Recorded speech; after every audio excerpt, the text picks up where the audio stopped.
సమాజానికి వైద్య వృద్ధి అందిస్తున్న విశిష్ట సేవలను గుర్తిస్తూ హైదరాబాద్లో జాతీయ డాక్టర్స్ డే వేడుకలు ఘనంగా నిర్వహించారు.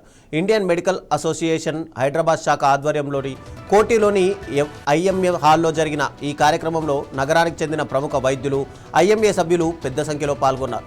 వైద్య రంగంలో విశేష సేవలు అందించిన పలువురు డాక్టర్లను ఈ సందర్భంగా ఘనంగా సన్మానించారు.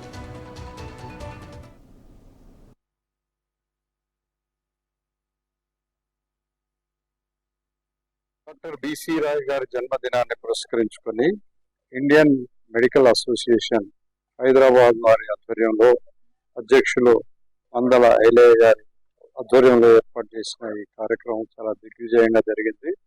ఈ కార్యక్రమంలో సీనియర్ డాక్టర్లు అందరు కూడా పాల్గొన్నారు.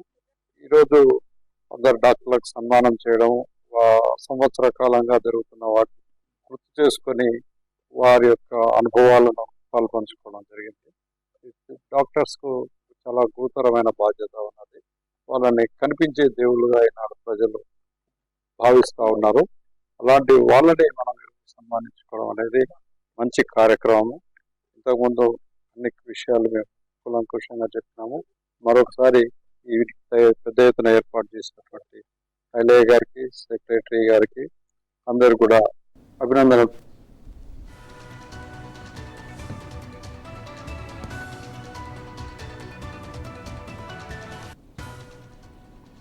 ఈ కార్యక్రమానికి ముఖ్య అతిథులుగా హాజరైన డాక్టర్ వర్రె వెంకటేశ్వర్లు, ప్రొఫెసర్ కంచె ఐలయ్య వైద్యుల సేవలను కొనియాడారు.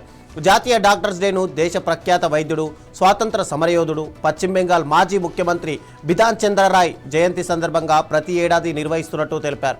వైద్య వృత్తి అత్యంత పవిత్రమైనదని, ప్రజలు డాక్టర్లను దేవుళ్లతో సమానంగా భావిస్తారని పేర్కొన్నారు. డాక్టర్ బిసి రాయ్ సేవలను ఆదర్శంగా తీసుకొని వైద్యులు మరింత సామాజిక బాధ్యతలో సేవలందించాలని పిలుపునిచ్చారు.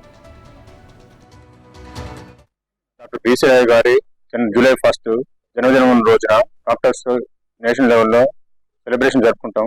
వివిధ కారణాల వల్ల వర్కింగ్ డే ఉన్న వల్ల మేము చేసుకోవడానికి కుదరలేదు. అదే రోజు జూలై 1 రోజు ఆధారం అయితే చాలా మంది సభ్యులు డాక్టర్స్ కానీ. సో బిసి రాయ్ గారు అందరికీ తెలుసు, చాలా కష్టపడి బీహార్ లో పుట్టి కలకత్తాలో చదువుకొని ఎంబీబీఎస్ మిగతా హైయర్ ఎడ్యుకేషన్ కూడా ఇంగ్లాండ్ పోయినట్టు చాలా కష్టాలను ఓర్చుకొని అక్కడ ఏకకాలంలో ఎవరు చేయనటువంటి దాంట్లో ఎఫ్ఆర్సీఎస్, ఎంఆర్సీఎస్ అన్ని కూడా అతి కొద్ది కాలంలో చేసి గవర్నమెంట్ సర్వీస్ కూడా చాలా సంవత్సరాలు చేసి సర్వీస్ పూర్తయిన తర్వాత ఆయన రాజకీయాలకు ఎంటర్ అయింది.